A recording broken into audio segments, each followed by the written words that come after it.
집이나 사업체를 사보신 경험이 있거나 부동산 같은 분야에서 일을 하시는 분이 아닌 이상 에스크로가 무엇인지 생소하게 생각하시는 분들이 많은 것 같습니다. 캘리포니아의 경우 부동산이나 사업체 매매 시 구매자가 가질 수 있는 권리를 취득하는 과정에서 거치는 것이 곧 에스크로입니다.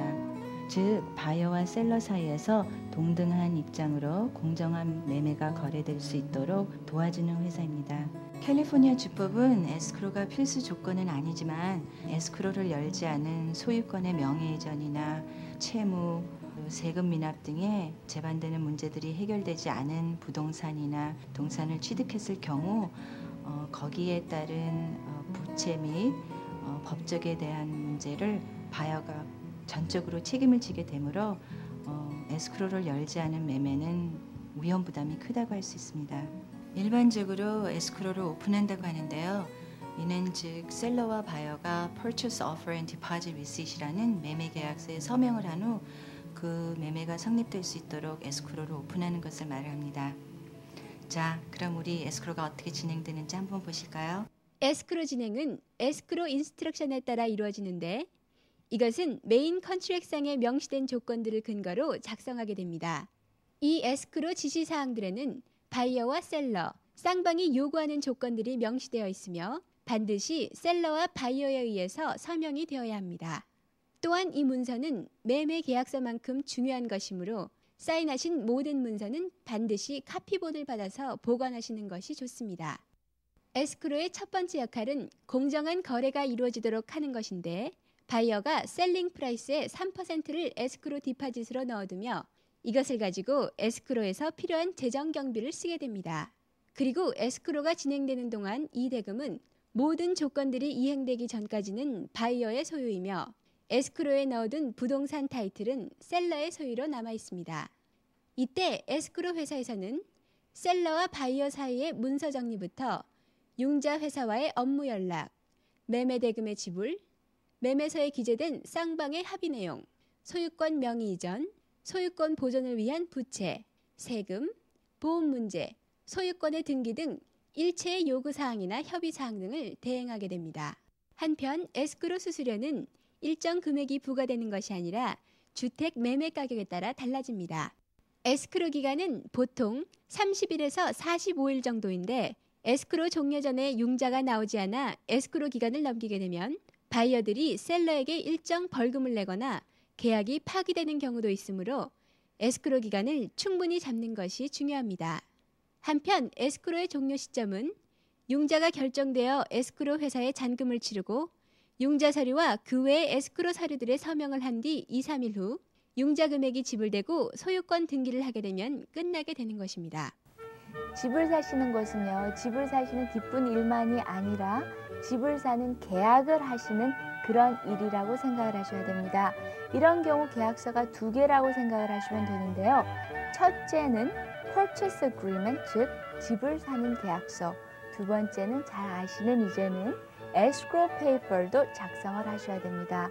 꼭 Escrow Paper 작성 그것만이 계약서가 아니라 Purchase Agreement와 Escrow가 둘이 다 포함된 것이 완벽한 집을 사는 계약서라고 생각을 하셔야 됩니다. 중요하게 제가 두 가지를 말씀드리고 싶은데요. 첫째는 그 계약서 안에 Escrow Paper 안에 무엇이 있냐면 Arbitration Clause라는 것이 있습니다. 그것은 나중에 만약에 집을 사는 것이 제대로 안 돼서 분쟁이 생겼을 적에 그것을 법정에 가지 않고 중재 재판으로서 은퇴한 판사나 아니면 변호사가 대신 판결을 내려주는 것을 동의를 하는 내용입니다. 두 번째는요, Liquidated Damage라는 게 있는데 그것 역시 원하는 집을 못 샀거나 아니면은 집을 팔지 못했을 적에 손해배상이라는 게 약간 애매하기 때문에 두 분께서 셀러랑 바이어가 미리 얼마라는 것을 정해놓고 나중에 분쟁이 생겼을 적에 그 액수를 정하는 것입니다. 그 두 가지를요 꼭 하셔야 된다는 것은 아니에요. 하지만은 원하시면은 선택을 하셔서 쉽게 일을 끝낼 수 있는 그런 계기를 만드실 수가 있습니다.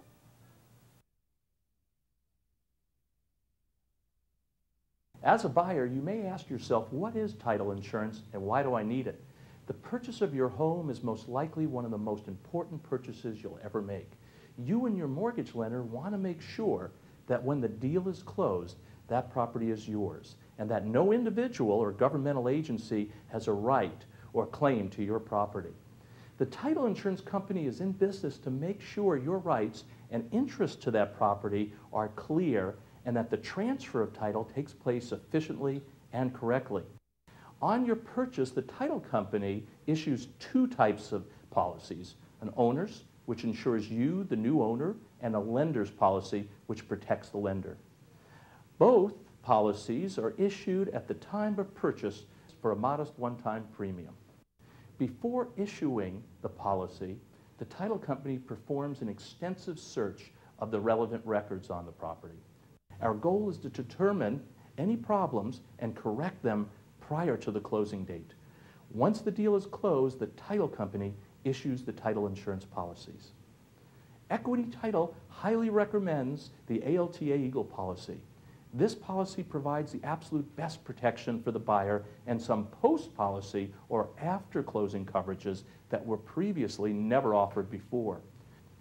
After the close of escrow, if a problem arises that is covered by the title insurance policy, the title company will pay the legal fees as well as any covered loss arising from a valid claim. This protection is in effect as long as you or your heirs own the property. There are so many issues that can affect the title of the property and perhaps delay a closing. It is very important that your real estate agents and the escrow company have an excellent working relationship with the title company's employees and management. That's why at Equity Title, myself and our president have our home phone numbers on our business cards. If you'd like any additional information about title insurance, it would be my pleasure to hear from you.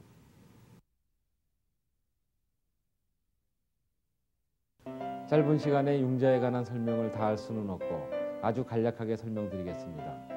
평생 동안 가장 비싸게 구입하는 것은 바로 집이 아니라 모기지입니다. 이것은 그만큼 모기지가 중요하다는 뜻입니다. 또 내 집 마련을 생각하는 손님들이 가장 먼저 관심을 갖고 생각해야 되는 것이 바로 융자 회사인 것입니다. 아시다시피 미국에서 내 집 마련하면서 자기 돈 다 주고 사는 사람 거의 없습니다. 대부분의 경우 융자를 받게 되는데 가장 중요하게 생각해야 되는 것이 바로 융자 프로그램이라 할 수 있습니다. 융자에는 크게 고정이자율과 변동이자율 이 두 가지가 있으며 기간별로는 보통 30년과 15년으로 나누어지게 됩니다. 고정이자는 변동이자에 비해 30년이든 15년이든 고정적인 페이먼트를 내게 됩니다. 대표적인 고정이자의 연수는 30년으로 처음엔 페이먼트의 대부분이 이자로 나가게 됩니다. 그러나 30년 동안 적은 페이먼트로 내게 되는 장점이 있습니다. 15년 고정의 경우 30년보다 더 많은 페이먼트를 내게 되지만 원금을 15년 안에 전액 상환해야 되므로 리타이어먼트 등을 준비하시는 손님에게는 매우 유리할 수 있습니다. 변동이자율은 말 그대로 이자율이 기간별로 움직이게 됩니다. 이자율 변동은 프로그램에 따라 매월 또는 6개월 아니면 매년 변할 수가 있습니다. 변동이자의 장점은 처음 페이먼이 고정보다 싸므로 한 2~3년 정도 짧게 살 손님들에게 아주 유리하다고 할 수 있습니다. 마지막으로 융자를 받으실 손님들에게 딱 부탁하고 싶은 말이 두 가지가 있습니다. 첫째, 믿을 수 있는 전문가를 통해 많은 조언을 받는 것이 바로 좋은 융자 상품을 쇼핑하는 가장 좋은 요령입니다. 둘째, 우리 한인들에게 많이 나타나는 문제점인데 융자 신청 전에 구비 서류를 아주 철저하게 준비하는 것입니다. 약 25%의 신청자들이 서류 불충분 등으로 융자 거부를 받게 되어 주택 구매에 커다란 차질을 빚게 되고 있으니 꼭 기억하시기 바랍니다. 이번에는 바이어가 융자를 받기 위해 갖추어야 할 조건들에 대해서 말씀드리겠습니다. 우선 크레딧이 가장 중요하다고 할 수 있는데 크레딧 기관을 통해 크레딧 보고서를 받아야 합니다. 1년 이상의 크레딧 기록이 있어야 함은 물론 크레딧 스코어가 좋아야 합니다. 그 외에 바이어가 직장인인 경우 직장 증명서가 있어야 하며 자영업자인 경우 2년치 인컴 텍스를 첨부해야 합니다. 또한 은행에서 가장 중요하게 보는 것 중에 하나가 바로 잔고 증명입니다. 다운 페이먼트와 융자 비용 그리고 2달치의 페이먼트가 은행에 있는가를 확인하는 것이죠. 이 외에 융자 신청서, 감정 서류, terminal report, 보험 증서, escrow instruction, title report 등 수없이 많은 서류가 필요하며 loan officer에게 협조를 구해 준비하시는 것이 좋겠습니다. 또한 다운 페이먼트는 일반적으로 20%를 하며 20% 미만의 경우엔 은행에서 융자 보험인 PMI를 들게 하며 화재 보험에도 가입해야 융자를 받으실 수 있습니다. 한 가지 유의 사항은 mortgage payment, 재산세, 화재 보험의 합계가 바이어 인컴의 28에서 32% 수준을 넘으실 경우에 융자 얻기가 힘드시다는 것을 잊지 마시고 철저하게 준비하시기 바랍니다.